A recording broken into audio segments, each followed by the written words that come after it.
youth and community developer.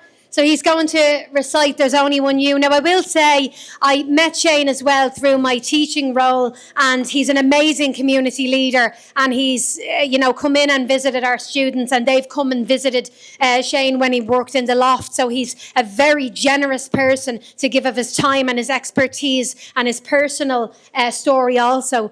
So without further ado, take it, my brother. Thanks, all right.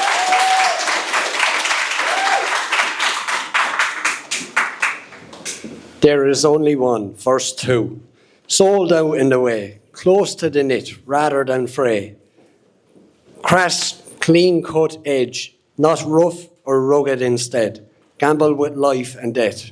Receive a raw, uncut deal. Scramble through strife, yet deceived. We fake what we feel, forgery and falseness of who we truly are. What societal stigmatic deception does brutally mar. Brought and hypnotized so that blindly we view a sort of solace and reverence not in the things we do, but residing in the things we own and all we have adapted to. Via civil obedience and distractions, we're attracted to not one of us is broken, but we need repair. Feeling like we're defected is the biggest burden we bear. The solution is to share the load. Hit hard as one. Segregation and differences disintegrate to none. Open it up, open it up, open it up. Chorus.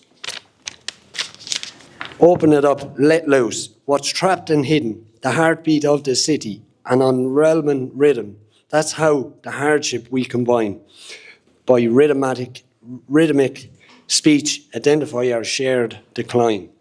I suppose I got to know Elaine. We were working in Cabra, and I suppose I knew of Elaine's work. A lot of my history is based working with communities, working to get people's voices out. Because, like your mother was talking about, it's upstairs, it's not hearing that. And that's the issue there.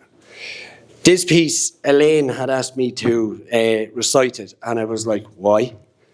And she was like, why not? And she's very adamant with that. So lo and behold, here I am.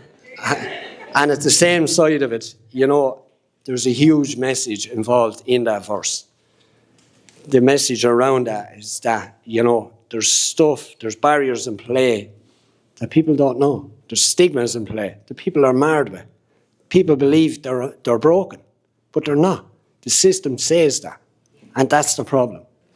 I suppose, just on a short piece, I was working with Elaine, I think it was 2 years ago in Cabra, and we had done a lovely piece. We were working with a group of recovering addicts, and we were documenting their story. And lo and behold, me and Elaine are walking around Cabra talking about a timeline. Yet, at the same side, connecting with our own timelines. And that's the magic of it. It's in that moment, it's in that space, and it's in that time that we're connected. And that's the power of that. I had said to Elaine, I says, you're way ahead of yourself around this. It's that narrative, it's that challenge, but also it's the voice. And that's the piece. And that's why I chose to be here. Because it's more of that. And that's the piece. It's the message. So yeah, thanks a million.